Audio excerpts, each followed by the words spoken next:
Coucou!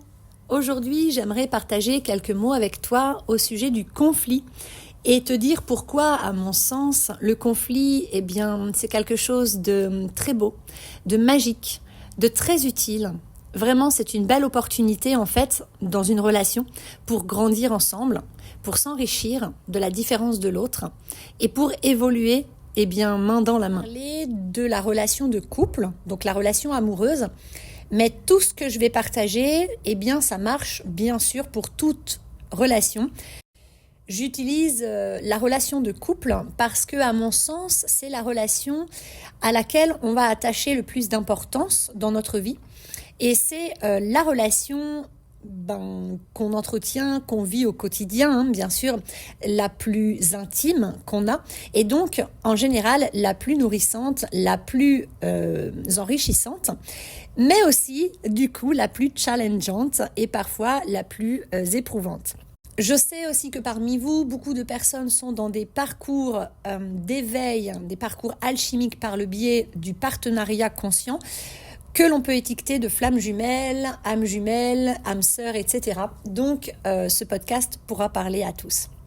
À mon sens, le conflit dans un couple, c'est super important de ne pas le fuir et de ne pas le pourrir. Et je vous explique pourquoi. D'abord, je voudrais qu'on commence par bien définir, ou redéfinir plutôt, ce qu'est réellement un conflit. Dans une relation, dans un couple, c'est un espace dans lequel on a un désaccord. C'est-à-dire que on ne voit pas les choses de la même manière. Parce que nous sommes deux individus uniques, différents. Dans les couples qui sont les plus complémentaires, nous allons être deux individus vraiment très contraires, donc avec un angle de vue vraiment contraire, mais c'est justement cette contradiction quelque part qui crée la complémentarité. Ok ? Donc c'est très très nourrissant quand on en a conscience et qu'on aborde les conflits bien sûr avec cette conscience et cette volonté commune, de voir dans le conflit une opportunité d'apprendre l'un de l'autre et de grandir, donc d'évoluer, de s'élever, de s'éveiller et de guérir ensemble. Donc un conflit, c'est simplement un espace dans lequel les deux protagonistes du couple voient ou perçoivent ou ressentent ou vivent en tout cas les choses d'une manière différente. Donc c'est un espace où finalement il y a cette opportunité de venir se rencontrer dans nos différences. Et ça, c'est ce qui nous fait évoluer. Si on reste toujours arrêté sur un même point de vue ou une même connaissance, on n'évolue pas. L'évolution vient du fait d'observer les différents chemins, les différentes voies, les différentes consciences, les différentes façons de penser, les différentes coutumes, les différentes traditions, etc., etc. Donc, on apprend parce qu'on va expérimenter quelque chose de nouveau. Donc, vous imaginez bien que dans un conflit, on se retrouve simplement face à une personne que l'on aime en plus, à qui l'on tient, qui ne voit pas les choses de la même façon que nous. Ok ? Elle voit les choses différemment, depuis un angle de vue qui n'est pas le nôtre, qui est le sien. Et je vous rappelle que nous percevons tous les expériences, nous vivons, nous ressentons, nous sentons les choses, les expériences, les personnes, etc., les énergies, depuis un point de vue qui est propre à soi. Donc un point de vue unique à chacun. Donc il n'y a pas de point de vue mieux, moins bien, etc. Juste imaginez, vous êtes en face d'une maison. C'est une longère, donc c'est une maison en fait qui est longue, qui d'un côté est rectangulaire et puis sur le pignon elle est plutôt carrée. Et donc, cette maison, elle a la façade de face qui est rose et la façade de côté qui est blanche. Et donc, vous avez les deux personnes qui sont là. Il y en a une, elle se tient bien en face de la maison. Elle regarde cette maison depuis la face de la maison. Donc, elle va dire à l'autre, la maison, elle a une façade rose, elle a 6 fenêtres, une porte d'entrée, un jardin devant. Et sa toiture, elle est rectangulaire. Puis l'autre, elle va regarder la maison depuis le pignon. Et elle va lui dire, non, c'est une maison carrée, blanche, sans fenêtre, avec un toit triangulaire. Vous voyez ? Et ici, il s'agit de comprendre que c'est juste un espace où nous ne regardons pas la situation depuis le même angle de vue. Pourquoi ? Parce que cet angle de vue nous nous y tenons en quelque sorte pour observer la situation depuis le filtre de notre histoire de vie, c'est-à-dire depuis ce que nous avons vécu, ce que nous avons appris par notre éducation, ce dont nous avons hérité, par le biais de notre famille, de notre karma, etc. Depuis les épreuves de vie que l'on a traversées, donc notre histoire, notre vécu, et aussi depuis notre tempérament, notre sensibilité de naissance. Et ça, c'est propre à chaque individu. Donc vous voyez bien que des fois, on va regarder une même situation, un même thème, une même chose, un même projet, une même personne, depuis un angle de vue très rapproché, très similaire, Parce que, nous avons dans notre bagage, dans nos héritages, dans notre éducation, dans notre tempérament ou sensibilité, sur ce thème-là, sur ce truc-là, nous avons une vision qui va être très similaire, qui va être commune, qui va être partagée. Parce que dans cet espace-là, on se rejoint parce qu'on a un vécu ou une sensibilité, etc., équivalente. Mais comme nous sommes uniques, nous ne pouvons pas avoir cette même vision des choses sur tout ce qui existe dans le monde. C'est impossible parce que nous n'avons pas vécu toute notre vie les mêmes choses que notre autre dans le couple. Donc comprendre que quand je regarde cette maison depuis la façade, l'entrée en face de la maison, c'est parce que dans mon parcours de vie, dans mon histoire, j'ai appris à regarder les choses sous cet angle de vue, de les regarder bien en face. Si l'autre dans mon couple regarde cette maison depuis le côté droit, sur le pignon, c'est parce que son histoire de vie l'a amené à se positionner là, à cet endroit-là, pour regarder les choses depuis le côté droit. C'est simplement ça en fait. Et donc ce conflit, c'est juste un espace où on ne voit pas les choses de la même manière, parce qu'on n'a pas vécu les mêmes expériences et que nous sommes des individus uniques et différents. Et là, vous avez deux options. Soit, quand vous n'êtes pas éveillé, ça nous est arrivé à tous et peut-être que ça nous arrive encore par moment, même si aujourd'hui on s'observe, on en a conscience et on peut vite désactiver notre ego quand il s'enclenche, mais soit ce conflit, nous l'abordons d'une manière égotique. Et donc ça devient une lutte égotique, donc une guerre. Mais c'est un amalgame que l'on fait. Conflit ne veut pas dire guerre. Conflit veut dire on est en désaccord sur un point. C'est tout. La guerre, c'est on se bat l'un et l'autre parce qu'on est en désaccord sur un point. Ou parce qu'on veut avoir raison ou parce qu'on veut prendre quelque chose à l'autre. On fait souvent l'amalgame dans cette société, donc attention, à vous, ne faites plus cet amalgame-là. Donc soit on fait ce que cette société nous apprend, c'est-à-dire qu'on perçoit la différence comme une menace. Et on se dit, si tu n'as pas le même point de vue que moi, tu es une menace parce que tu vas venir remettre en question qui je suis, ma façon de voir les choses, etc., etc. Parce qu'on m'a appris dans cette société à tenir tête, on m'a appris à défendre mon opinion, on m'a appris que mes croyances, ce qu'on m'a appris, c'était la vérité absolue. Sauf que l'autre en face de toi, on lui a aussi appris que son point de vue était la vérité absolue. Donc là, quand on est dans l'ego, on va chacun dans le couple, se dire « Oh là là, on n'est pas d'accord parce que moi je détiens la vérité, toi tu te trompes, non, moi je détiens la vérité, toi tu te trompes, non, j'ai raison, non, j'ai raison. » Et là, on rentre dans une lutte égotique et c'est la plupart du temps ce qu'on va faire. Et ça peut vraiment frictionner les égos, donc ça va frictionner, jusqu'à ce qu'il y en ait au moins un des deux qui s'éveille et qui réalise que, mais là on est activé dans nos égos, qui cherchent tous les deux à prouver à l'autre qu'on a raison, qui cherchent tous les deux à convaincre l'autre. Et donc, quand tu cherches à convaincre quelqu'un que tu as raison, tu es en train de contrôler cette personne, ou en tout cas, tu es en train de tenter de contrôler cette personne, même si tu n'en as pas conscience. J'espère que ce podcast va pouvoir peut-être te faire prendre conscience de ça. Moi, je l'ai beaucoup fait par le passé. J'étais quelqu'un de très obtus, de très têtu, je suis ascendant bélier, et donc je défendais mes valeurs, je défendais des principes, etc. Et donc, j'étais beaucoup dans des débats où je n'avais pas conscience que j'étais dans ce contrôle, que j'étais dans cette non-acceptation de la différence de l'autre.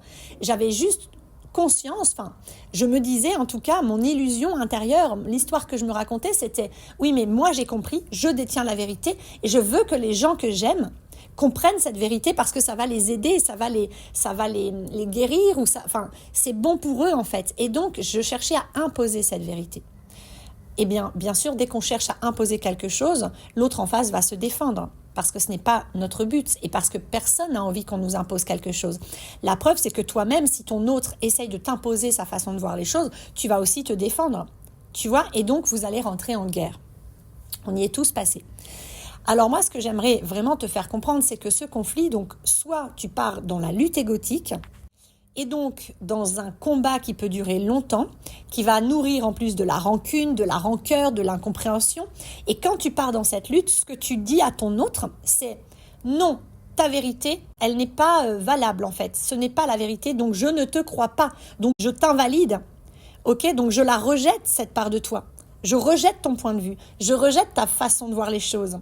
Je rejette donc ton tempérament, ta sensibilité. Donc, vous l'aurez compris, c'est je te rejette toi. Je rejette cette part de toi, donc c'est une part de toi que je n'aime pas, que je rejette, que je n'accepte pas, que je ne valide pas, que je n'accueille pas, que je ne reconnais pas. Donc l'autre, c'est ce qu'il va percevoir ou ce qu'elle va percevoir. Et pour vous, c'est pareil. Et ça marche dans les deux sens. Donc au final, si vous abordez le conflit comme une guerre égotique à chaque fois, forcément, ça va créer des sensations de rejet, d'abandon, d'humiliation, d'injustice, et même de trahison.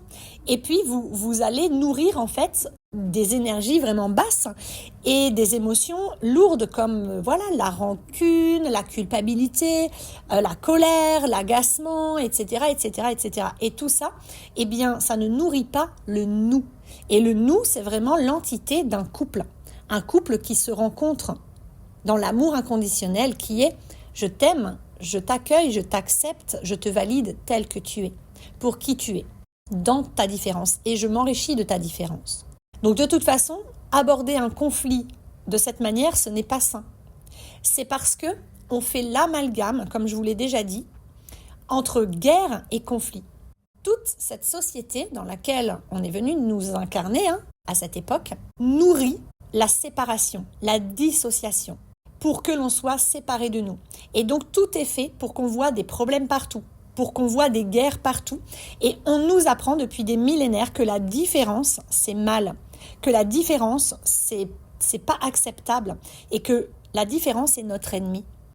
Et on le voit, parce que il y a eu par exemple le massacre des Indiens en Amérique. Ah, ils sont différents, ils sont sauvages, bam, on les bute. Les Noirs en Afrique, ils ont une couleur de peau noire, ils sont différents, on les rend esclaves et on les bute. Pareil avec tous les étrangers, quoi, ok ? Donc, ça vient juste de cette croyance que la différence est notre ennemi et qu'il faut combattre la différence pour imposer notre vérité absolue. Or, une chose essentielle parmi les lois du vivant qui animent cette vie dans cet univers, c'est qu'il n'y a aucune vérité absolue.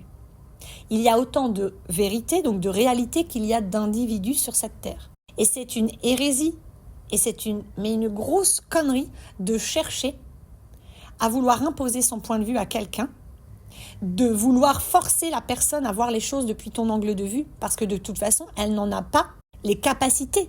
Elle n'est pas à même de regarder les choses sous ton angle de vue à ce moment-là, parce qu'elle n'a pas ton histoire, elle n'a pas ton tempérament, elle n'a pas ta sensibilité, elle n'a pas tes valeurs, elle n'a pas tout ce qui te limite aussi, ton bagage, donc ton auto-sabotage, tes croyances limitantes, etc., etc. Et toi, c'est pareil par rapport à elle. Tu peux pas, comme ça, forcer quelqu'un à regarder les choses de ton point de vue. Par contre, si tu comprends ce que je suis en train de te dire et que tu comprends qu'en fait, la différence, c'est tout sauf notre ennemi. La différence, c'est justement ce qu'il y a de plus beau dans ce monde. Parce que nous sommes tous reliés. Nous sommes tous porteurs d'une pièce, d'un puzzle unique, mais immense et vaste, qui représente l'humanité. Mais l'humanité souveraine, pas sociétale. L'humanité dans son cœur, tu vois, dans son âme. Et chacun de nous apporte une pièce du puzzle qui est indispensable pour que le puzzle soit complet. Donc, on se complète soi-même, on est un être complet, mais tous ensemble, on rend ce monde complet. Tous ensemble, on est un morceau relié, donc non détaché déjà, de l'univers et de la Terre et de la vie qui s'y passe. Donc, comprendre que si, dans ton couple, il y a un espace de conflit, c'est-à-dire un espace où ton autre ne te rejoint pas, où toi tu ne rejoins pas ton autre, bref, un espace où vous êtes en désaccord. essaye de voir les choses sous l'angle de vue que je te propose maintenant. Donc cet espace, tu l'as compris, c'est juste un espace de rencontre où tu rencontres une différence chez ton autre, dans le couple, la personne de ton cœur, et cette personne rencontre une différence au même endroit avec toi. Ok, qu'est-ce qu'on peut en faire ? Eh bien justement, dans cet espace, on peut ouvrir son angle de vue, enlever ses œillères là et commencer à prendre de la hauteur. Tu sais, comme une buse ou un rapace, tu t'élèves là-haut et au lieu de regarder les choses, là, ta maison, au lieu de la regarder juste depuis là, la façade, eh bien, essaye de tourner autour de cette maison. Essaye de changer un peu de place, de posture. Tu vois, essaye d'ouvrir ton regard. Essaye de t'élever ou de t'envoler dans le ciel pour pouvoir avoir une vue globale de la situation. Comprends qu'il n'y a pas que ton point de vue qui est vrai, qui est juste, qui est légitime. Tous les points de vue sur une même situation sont vrais, sont justes et sont légitimes, même si tu n'es pas d'accord avec, même si ça vient froisser tes valeurs, même si ça vient bousculer tes croyances. Donc, moi, ce que je te propose, c'est d'observer, ah tiens, là, je me sens bousculée dans mes croyances quand mon autre me dit telle chose et que je ne suis pas du tout d'accord avec ça, je vois les choses très, très différemment.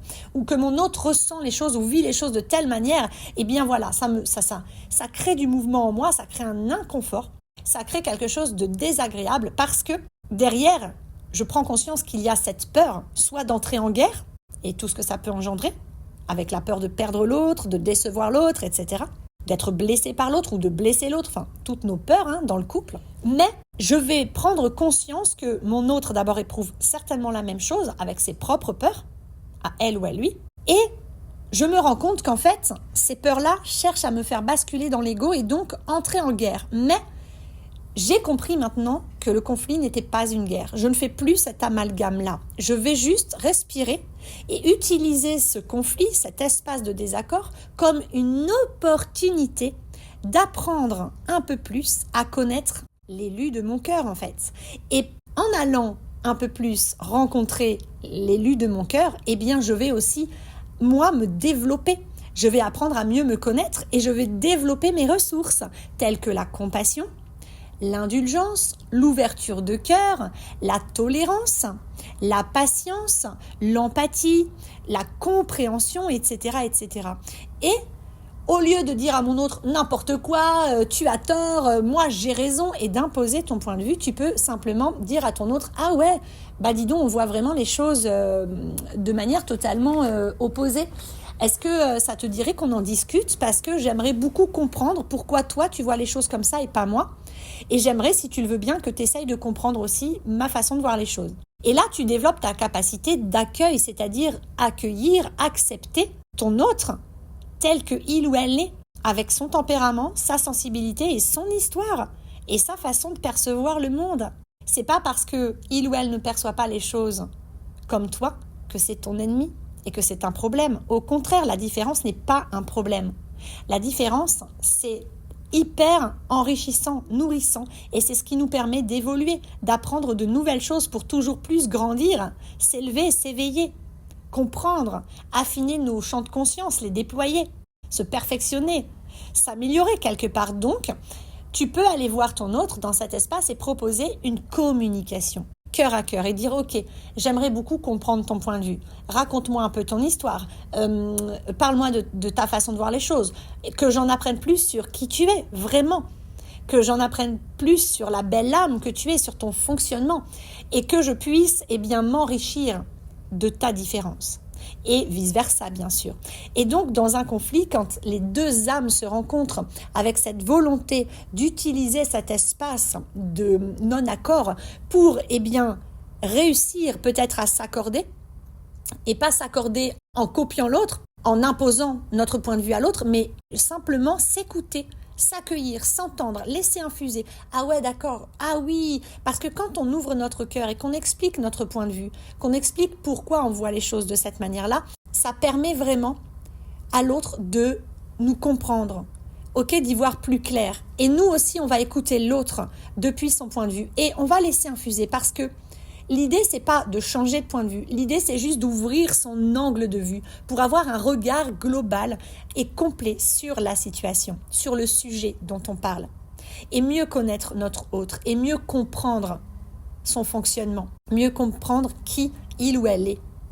Et si on est dans une relation de couple, c'est pour grandir ensemble et c'est la seule relation dans laquelle on peut plonger au cœur de l'intimité de l'autre et on peut laisser l'autre plonger au cœur de notre intimité. Une relation de couple épanouie, c'est sûrement pas une relation où on fuit le conflit ou alors où on utilise le conflit pour forcer l'autre à devenir qui nous sommes nous, ou à adopter notre mode de fonctionnement, notre mode de pensée, ou forcer l'autre à changer, ou à s'adapter, à se soumettre, etc. Pas du tout. Une relation épanouie, c'est une relation entre deux êtres libres qui choisissent en conscience à chaque journée, à chaque matin, de s'engager avec l'autre par envie, en sachant que l'un et l'autre est libre de sortir de la relation quand il le désire. Il n'y a pas de condition à cette relation. Et dans cette relation, on s'aime parce que on se voit, parce que on aime la vibration de l'autre. Et ça ne s'explique pas forcément, mais on aime tout chez l'autre et on accueille tout chez l'autre. Et on cherche à comprendre l'autre. Et on cherche à être compris par l'autre. En prenant le temps, en comprenant que quand on fonctionne dans des modes différents, il faut du temps pour accueillir, accepter, comprendre le mode de fonctionnement de l'autre. Et l'idée, c'est pas de devenir l'autre. L'idée, c'est de trouver comment on peut s'accorder avec nos différences, comment on peut apprendre à danser ensemble. Et en tout cas, l'idée, c'est vraiment dans le conflit de s'enrichir de la différence de l'autre. Parce que imagine sur cette maison, au lieu de dire non, cette maison elle est rose avec 6 fenêtres et que ton autre te dise non, elle est carrée, blanche avec un toit en triangle, simplement tu vas dire ah ouais, cette maison elle est rose avec 6 fenêtres et elle est aussi carrée, blanche avec un toit triangulaire et ton autre va dire pareil. Et là, vous allez alors voir les choses de manière élargie. Et quand tu regardes la vie, le monde, les choses d'une manière élargie, tu élargis ton champ de conscience. Donc tu élargis ta conscience.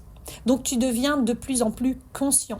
Donc tu t'ouvres de plus en plus à toutes ces réalités. Donc tu te relies de plus en plus à la reliance, c'est-à-dire que tu te relies au grand tout, tu sens que tu appartiens au grand tout et que le grand tout fait partie de toi. Tu te relies aux autres humains dans cette conscience collective humaine. Et tu développes ton amour inconditionnel. Parce que aimer inconditionnellement, c'est je t'aime tel que tu es. Entièrement. Il n'y a pas une miette de toi que je rejette, que je renie ou que je te demande de changer. Non, je t'encourage dans le chemin que tu as décidé de prendre. Je t'encourage dans cette direction et vice-versa.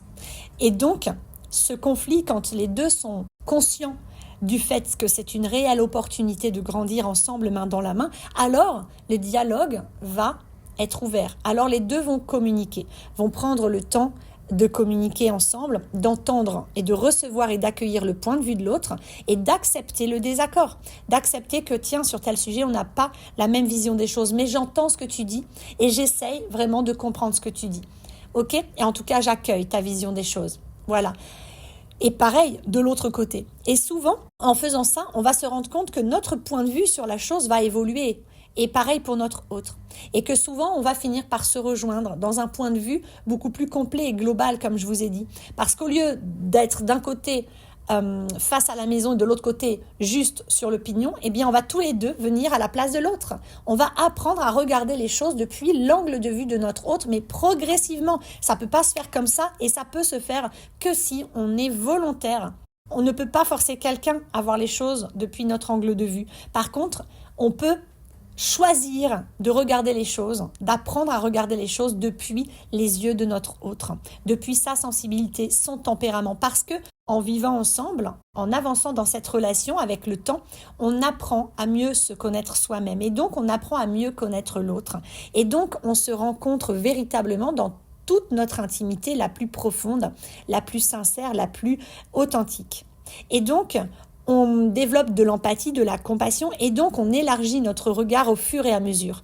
Ça ne se fait pas du jour au lendemain, mais progressivement, notre champ de vision s'élargit. Et alors, au bout d'un moment, on arrive vraiment à comprendre notre autre et même à ressentir notre autre. Et on commence progressivement et de plus en plus à entrecroiser, à accorder nos différentes façons de vivre, de ressentir les choses, nos différents points de vue et nos différences viennent et au lieu de se battre, de lutter, de se séparer, eh bien elles se rejoignent. Elles commencent vraiment à se réunir, à s'accorder, à danser ensemble. Elles trouvent vraiment l'harmonie parce que l'harmonie vient de l'accord. Donc quand deux êtres différents, contraires, commencent à s'accorder, alors se crée l'harmonie. Et l'harmonie, c'est l'équilibre. Et tu peux penser à yin-yang, par exemple. Tu vois bien que c'est deux polarités totalement contraires qui, fonctionnent l'une avec l'autre de manière totalement complémentaire. L'une ne pourrait même pas exister sans l'autre.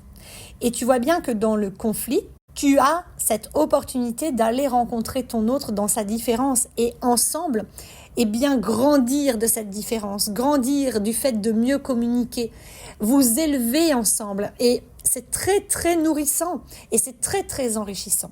Voilà. Et pour moi, tu vois, ce que j'ai compris grâce à ce parcours entre guillemets flamme jumelle, c'est que pour moi, les relations les plus épanouissantes, les plus nourrissantes, les plus passionnantes, les plus enrichissantes, celles qui vont te permettre de t'éveiller, de t'élever vraiment, d'augmenter ton taux vibratoire, de rayonner l'amour véritable, c'est ces relations dans lesquelles les deux ont des modes de fonctionnement contraires. Parce que c'est vraiment en allant accueillir cette différence que nous allons nous-mêmes nous élargir dans tous nos champs de conscience. Nous éveiller vraiment très très haut et nourrir et développer et déployer cet amour inconditionnel. Et c'est là que nous allons vraiment pouvoir accéder à la plus belle, à la plus puissante, à la plus haute réalisation de soi.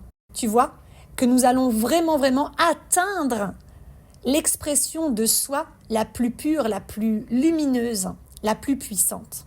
Tu comprendras donc que si dans ton couple, tu fuis en permanence le conflit, dans le sens où tu fuis en permanence cet espace de désaccord parce que c'est trop inconfortable pour toi, jamais tu ne connaîtras ton autre pour de vrai.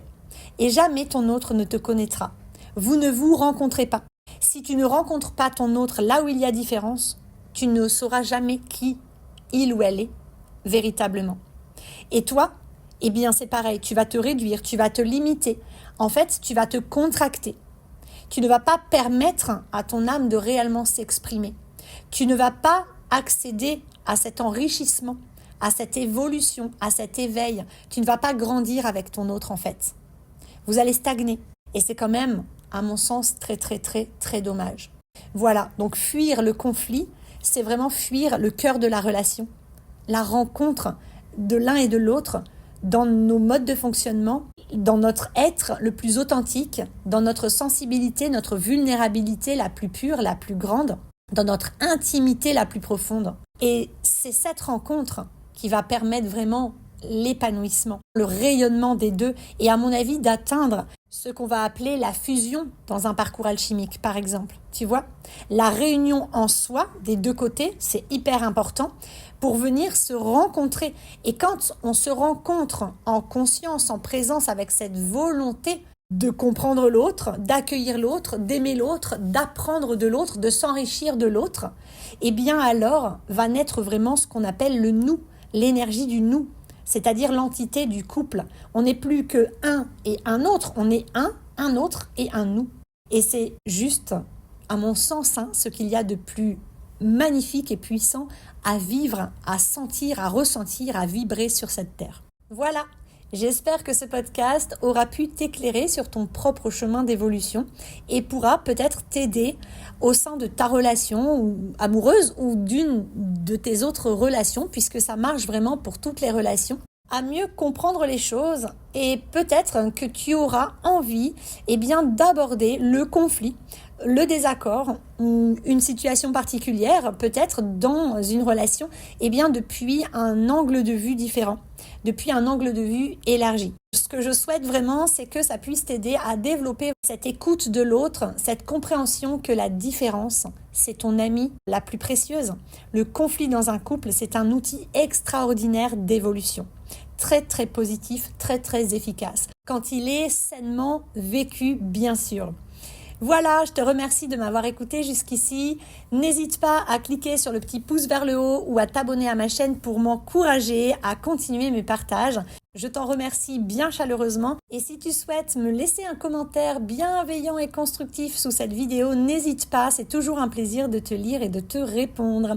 Voilà, et si tu cherches quelqu'un pour t'aider sur ton chemin de guérison intérieure, eh bien n'hésite pas à faire appel à moi si le cœur t'en dit. Je serai très heureuse de pouvoir t'aider. Je vous envoie tout plein d'amour et je vous dis à bientôt. Bye bye.